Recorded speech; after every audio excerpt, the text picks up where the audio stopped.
प्यारे बच्चों, सभी को नमस्कार, सभी को सुप्रभात। आशा करता हूँ कि आप सभी घर पर सुरक्षित होंगे। ई लर्निंग की कक्षा में आपका एक बार फिर स्वागत है। और मैं अपनी ई लर्निंग की कक्षा में पिछले वीडियो में संधि के विषय में मैं आपको बता चुका हूँ। संधि किसे कहते हैं? संधि 3 प्रकार की होती है: स्वर संधि, व्यंजन संधि, विसर्ग संधि। स्वर संधि किसे कहते हैं कि जब स्वर के बाद स्वर ही आए, स्वर के बाद स्वर ही आने पर जो परिवर्तन होता है उसको हम स्वर संधि कहते हैं। स्वर संधि के भी 5 भेद हैं। मुख्य रूप से स्वर संधि के 5 भेद हैं। वैसे तो पूर्व रूप संधि, पर रूप संधि, प्रकृति भाव आदि और भी भेद आ जाते हैं, लेकिन मुख्य रूप से स्वर संधि के केवल 5 ही भेद हैं।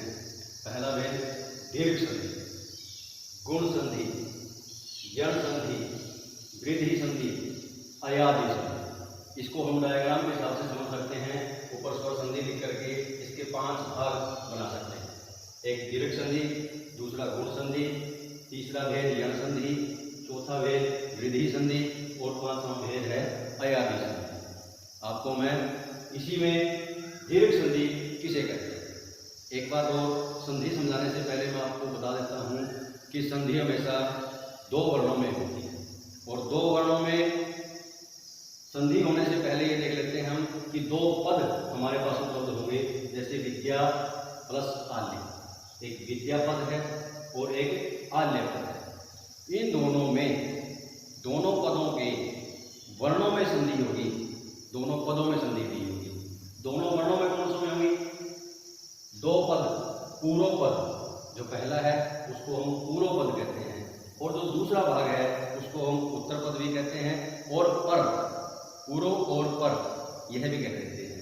पूर्व में अब दीर्घ संधि जब हम करते हैं तो उसकी परिभाषा देख लीजिए एक बार।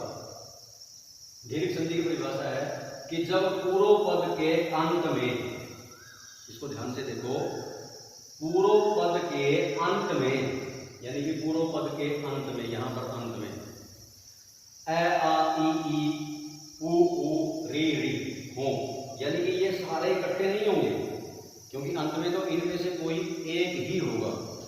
इनमें से जब कोई एक होगा, ए आ ई उ ऊ री री, इनमें से जब कोई एक होगा, और पर में, जैसे ये पर दूसरा पद है, पर के शुरू में, पूर्व पद के अंत में और पर के शुरू में भी, ये कहता है पर में भी पूर्व के समान ही, यानी कि पहले के समान ही स्वर वर्ण हो, पहले के समान ही, यानी कि पूर्व पद में ए आ ई उ ऊ री और री में से कोई एक हो, और पर में पूर्व के समान ही, कि जैसा पूर्व में है पर में भी वैसा ही शुरू में स्वर हो, तो दोनों के स्थान पर दीर्घ संधि हो जाती है।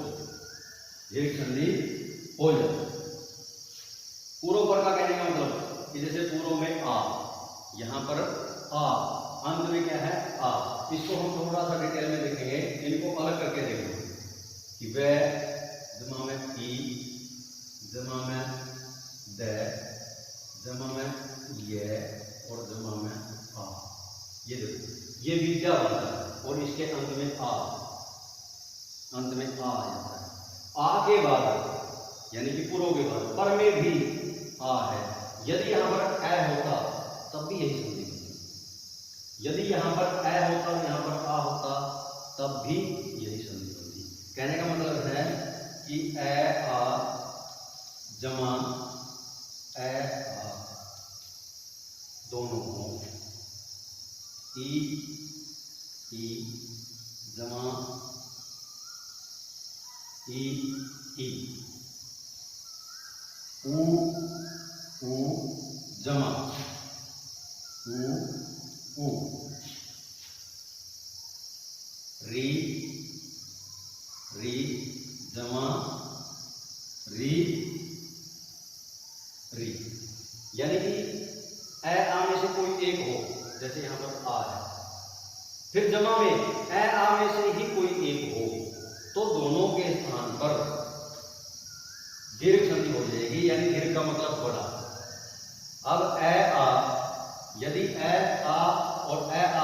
तो इन दोनों के स्थान पर हमने आ कर दिया। जैसे यहाँ पर आ और में आल्य का आ, दोनों मिलकर के इनकी जगह पर आ हो जाता है और ये बन जाता है विद्यालय। फिर से देख लो एक बार, देख सकते हो कि जब पूर्व पद के अंत में ए आ ई ऊ री हो में से कोई एक हो, बल्कि ये लिखेंगे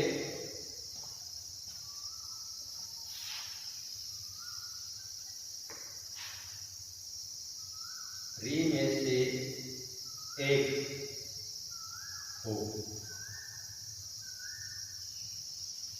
और पर में भी पूर्व के समान ही कोई स्वर हो, तो हम उसको दीर्घ संधि में परिवर्तन कर देते हैं और वह बन जाती है दीर्घ संधि। अब ये तो आ का उदाहरण था, ए का उदाहरण देख लो। परम जमा में अर्थ, यहां पर लास्ट में ए है, यहां पर शुरू में ए है, दोनों ए मिलकर के आ बन जाता है, ये बन गया परमार्थ। यहां पर देखो हरि जमा में ईश, यहां पर छोटी ई है, यहां पर दीर्घ ई है, यहां पर हर्षो ई है, यहां पर दीर्घ ई है, दोनों मिलकर के बन गया हरीश, यानी कि बड़ी मात्रा। ऐसे ही उ का उदाहरण देख लेते हैं। सु प्लस उक्ति, सु प्लस उक्ति, यहां पर छोटा उ है, यहां पर भी छोटा उ है, दोनों मिलकर के बड़ा उ शुक्ति। पितृ जमा में ऋणम, ये री का उदाहरण है, यहां पर री है, यहां पर भी री है, दोनों री मिलकर के दीर्घ री बन जाती है। और दीर्घ री का भी आपने ध्यान देना है कि इसका, ये ध्यान से देखो, यदि हर्षो री होगी तो उसकी एक मात्रा लगेगी, और यदि दीर्घ री होगी तो इसको एक बार और लगाओ, ये दीर्घ री होगी। इसमें आप बार बार यदि अलग करके, सबसे मेन चीज है हमें ये चीज सोचना कि पूर्व में कौन सा स्वर है और पर में कौन सा स्वर है, दोनों मिलकर के उनका दीर्घ स्वर बनेगा, इसीलिए इनको दीर्घ संधि कहते हैं। यदि ए आ के बाद ए आ को छोड़ करके कोई और स्वर आ जाता है, तब दूसरी संधि होगी, गुण भी हो सकती है, यम भी हो सकती है, वृद्धि भी हो सकती है। यदि ए आ के बाद कोई और स्वर आ जाता है तो, लेकिन ए आ के बाद केवल ए आ ही आए, ई के बाद ई ही आए, ऊ के बाद ऊ ही आए, री के बाद री ही आए, तो वहां पर दीर्घ संधि होगी, उसी को हम दीर्घ संधि कहते हैं। तो आपके लिए दीर्घ संधि की परिभाषा आपने लिख लेनी है, और दीर्घ संधि के और भी बहुत सारे उदाहरण होंगे जो आपने अपनी कॉपी पर उतार लेने हैं। दूसरी वीडियो में आपको गुण संधि के विषय में बताऊंगा। गुण संधि यहां पर मैं थोड़ा सा लंबा कर सकता हूं कि जैसे हमने ये किया था कि ए आ, यहां पर ए आ,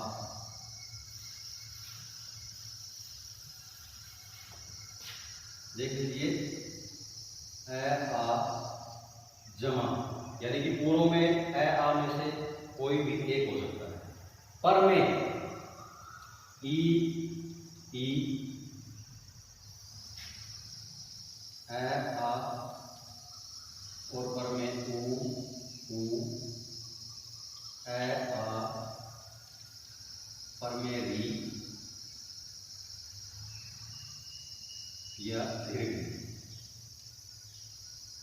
अब ये समझना है इसकी परिभाषा क्या होती है फिर, कि पूर्व में ए आ के बाद, पूर्व में ए आ होने पर में ई में से कोई एक हो, ऊ में से कोई एक हो, री में से कोई एक हो, यानी कि 6 में से कोई एक यदि स्वर आ जाता है तो गुण संधि होगी।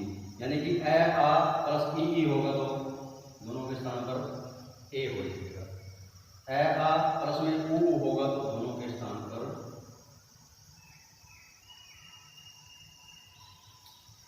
ओ हो जाएगा, ए आ प्लस में री होगा तो दोनों के स्थान पर अर। इसको बोलते हैं हम गुण संधि। अर में रह हलन लगेगा, ये भी ध्यान रखना आपने कि ए आ प्लस में री होगा तो दोनों के स्थान पर अर गुण होगा, और उसमें रै हलंत। उदाहरण के लिए नर प्लस ईस, रै में ए मिला जो कि पूर्व में, पर में ई है, ए आ प्लस में ई क्या बना रखा है मैंने, ए, दोनों के स्थान पर ए हो जाता है, ये बन जाता है नरेश। इसी को हम यदि वर्ण विच्छेद करके देखें तो थोड़ा सा और अच्छा समझ में आ जाएगा। जैसे न रै प्लस ए प्लस ई प्लस से, इन दोनों के स्थान पर हमने ए कर दिया। अब यदि हम इन वर्णों को मिलाते हैं तो न है, रै के ऊपर ए की मात्रा चली जाएगी नरे, और ये ई इसके अंदर ही आ जाए तो ये हो गया नरेश। इसी प्रकार का उदाहरण ए आ का मैं देता हूं आपको, महा जमा पूजे, यहाँ पूर्व के अंत में आ प्लस में ऊ, ए आ में से कोई एक और प्लस में ऊ हो तो दोनों के स्थान पर ओ हो जाता है, तो यहाँ बनेगा ये महोदय। इसी प्रकार री को उदाहरण देखेंगे हम तो परम जमा में लिखते हैं, परम जमा लिखते,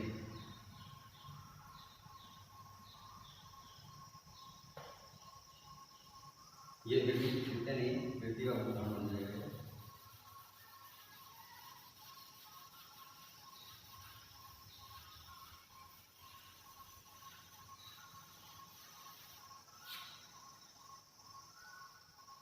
देव जमा ऋषि, यहाँ पर ए, यहाँ पर री, दोनों के स्थान पर अर बनाएंगे। इसको यहाँ पर हम वर्ण विच्छेद करके देखते हैं। दे लिख लिया हमने, वह में से हमने ए को अलग निकाल दिया, और जमा में री और सी। अब इन दोनों के स्थान पर हमने कर दिया अर। ध्यान से देखो, दोनों के स्थान पर हमने अर कर दिया। अब इनको मिलाएंगे तो ये ए इस वह में आ जाएगा, वह होगी पूरी, और रै आदि है, उसके बाद श भी व्यंजन है, इसलिए रै आधा रहेगा, और रह यदि आधा रहेगा, स्वर रहित रहेगा तो रै ऊपर चले जाएगा। देवस, ये आपकी दो संधि बन जाती हैं, एक दीर्घ संधि, दूसरी गुण संधि। इन दोनों का कार्य, इनकी परिभाषा भी, इनके उदाहरण भी आप लोगों ने अपनी कॉपी में उतार लेने हैं, और उसकी फोटो उतार करके मेरे अपने व्यक्तिगत नंबर पर आप सभी लोग, सभी कक्षाओं के विद्यार्थियों के लिए जरूरी है। ये कोई ज़रूरी नहीं है कि छठी के लिए हो, 10वीं के लिए ही हो, सभी बच्चों के लिए ये जरूरी है, क्योंकि व्याकरण संस्कृत की हमेशा वही रहती है जो हमने छठी क्लास में पढ़ ली, उसके आगे भी वही व्याकरण काम करती है। इसलिए आपको छठी से लेकर के 10वीं, 11वीं, 12वीं, BA, MA लेवल तक यही परिभाषाएं आपको पढ़ाई जाएंगी, यही उदाहरण आपको दिए जाएंगे, और इन्हीं उदाहरणों के आधार पर ही हमारी संधि होती रहती है। आगे की वीडियो में आपको यण और वृद्धि संधि के विषय में बताऊंगा। आज के लिए इतना ही।